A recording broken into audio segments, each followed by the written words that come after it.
All right, so today I want to talk about a story out of the Globe and Mail that Canada Action responds to, and they say Norway plans major expansion of Arctic oil exploration despite climate commitments.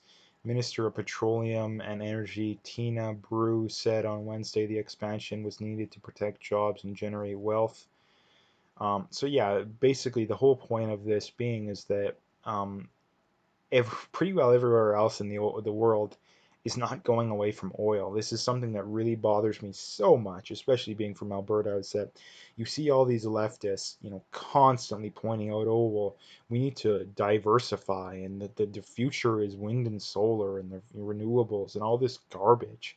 And they don't realize that they're in such a bubble that the rest of the world is not going. I mean, there is some countries that are doubling down on wind and solar. I mean, you take Germany, for example. These are countries that have, random blackouts because the wind and solar still suck. The technology still sucks so bad. Is that, um, yeah, the point being is that we're not going off oil and gas anytime soon unless the government literally forces our hand at it, which is possible, but it's in a free market situation, it wouldn't happen. It wouldn't happen in anyone who's alive nowadays, lifetimes most likely, because the problem is that wind and solar is still incredibly, incredibly inferior, and the technology needs to come so far to be able to compete with oil and gas is that it's not going to happen in our lifetime, and it probably never will happen. Just for the simple reason too that for wind and solar to work, you need it to be constantly either windy and or sunny, which doesn't happen, especially in Canada. I mean, especially in places like Alberta, it's not an overly sunny place. I mean, down south it's definitely more windy, but in the northern half of Alberta, it's not an overly sunny place and it's not an overly windy place. And the problem being is that if you have, 2 or 3 days in a row in the winter where it's not overly windy and it's not overly sunny, which happens a lot, you're going to run out of wind and solar and you're going to freeze.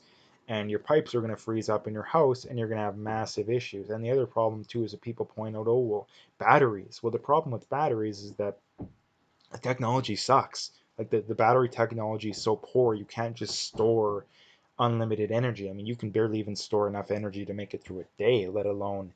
I mean, I don't know exactly where the technology's at as far as that goes, but I mean, you have days where I know in some of these places that run exclusively off wind and solar that if it's not windy or sunny and it stops being windy or sunny for a day or so, they run out of power. So that's the problem. And the future, I mean, the long-term future, um, it may not be oil and gas. I'm still not convinced of that. Again, assuming the government doesn't force our hand at that, because that's definitely possible. But the future most definitely is not renewables in the way we have them right now. Unless the technology comes very far, it's just not going to happen again unless the government forces our hand at that. That is the one caveat that may very well happen. But the main point here being is that um, again, we in Canada like to pretend that everywhere else in the world, at least most other places, are going green, which isn't the case. Even Norway, which is a Scandinavian, borderline socialistic country, still isn't doing that. They're expanding their oil and gas exploration, which again, it doesn't make any sense too. And this is the problem too with the whole climate change thing, is that these big climate change treaties, they literally allow China and India to continue to pollute more and more. I mean, you look at Canada's pollution. Are we trending up? Not really, but you look at China and India, they're going way up, and they have, and it's much to a much greater degree. I mean, you look at Canada. I think the numbers show that we contribute about 1% of the global emissions, and so I mean, basically the whole point being is that if we reduce our emissions by 10%, we're looking at a 0.1% difference when it comes to the world, and we're not going to reduce it 10% either. I mean, the carbon tax literally reduces emissions by less than 1%. That's the BC government's own number. So we're literally talking about a 1/100th of 1% difference in global emissions because of our carbon tax. even though the carbon tax costs people a ton of money. Like we're talking, some people literally is costing thousands of dollars every year, and yet we're still not even affecting any of this kind of stuff. Um, you would be far better off.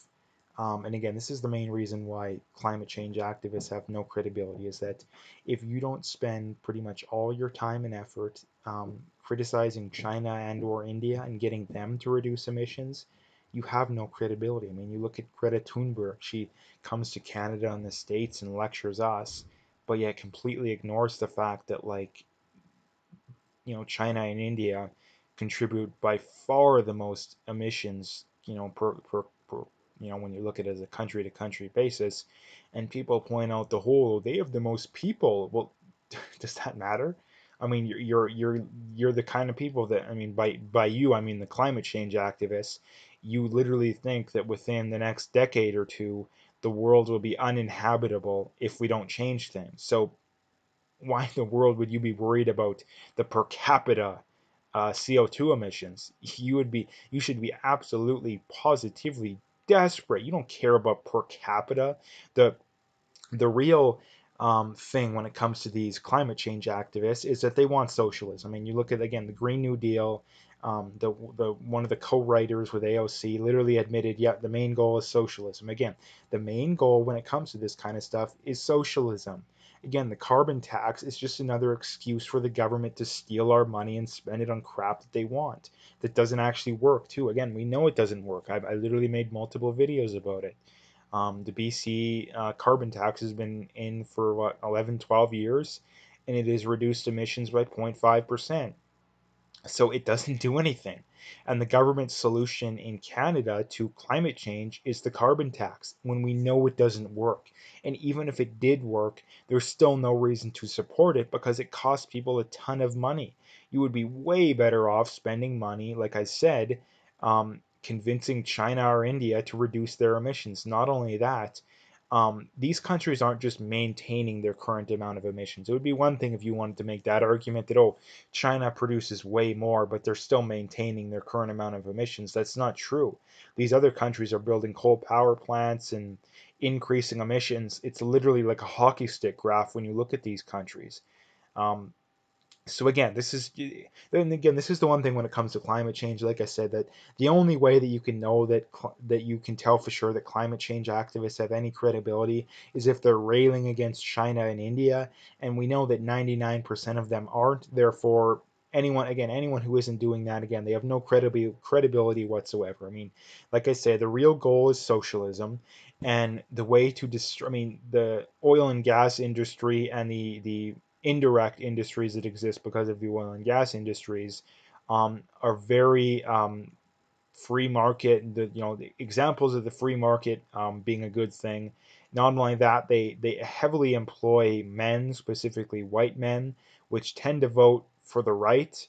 And the more money that can flow into those people's hands, the more money that will flow into right-wing politicians and right-wing causes.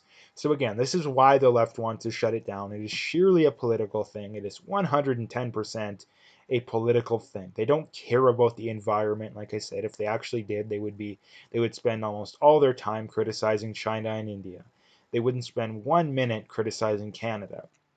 They wouldn't spend 1 minute criticizing the Canadian oil sands when they're all these a-holes from the east that get their oil from the Middle East criticizing the Canadian oil sands. I mean, this is a country and an area that still treats women, with terrible, I mean, terrible human rights records.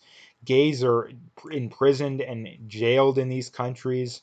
Women that don't, follow Sharia, which is basically, one of the most patriarchal things that have real patriarchy, not a make-believe patriarchy, even in the past, like people think existed in the West. A real patriarchy exists, real homophobia exists there, and real, trans, I mean, I don't even think that exists there, but um, again, so all the stuff the left claims to be so against, so, anti-gay, anti-women, all this garbage, they're perfectly fine with it on a much larger scale when it meets their political agenda. Again, so it's all about politics. And again, that just goes to show that they don't actually care about sexism. They don't actually care about homophobia.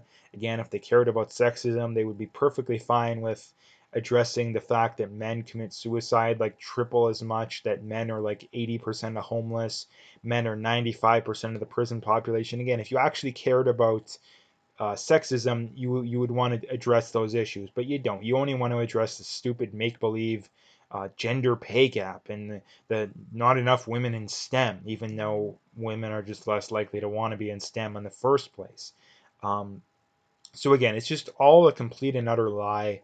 All a complete and utter lie. You're being completely manipulated by these people.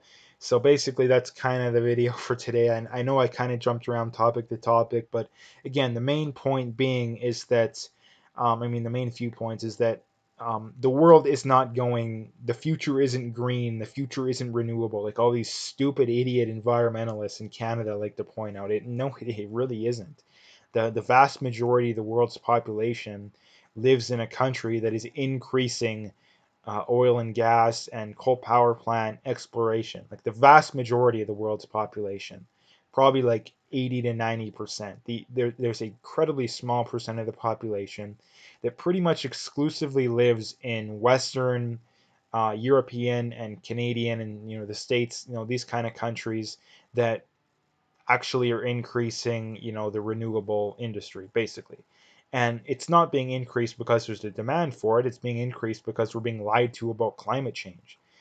If there was actually a free market and we weren't being completely lied to about climate change, hardly anyone would have wind and solar. So anyway, that's the video for today. If you liked it, make sure to hit that like and subscribe. Check out my PayPal and email. I got linked in the description. Again, I appreciate any donations, but at the very least, just hit that like and subscribe if you haven't already. And last couple things, last few things, check me out on BitChute, check me out on Twitter, and check me out on Parler. All the links are in the descriptions. You can find them there. It's very important that you follow people that are speaking the truth, so make sure you follow me on those other platforms.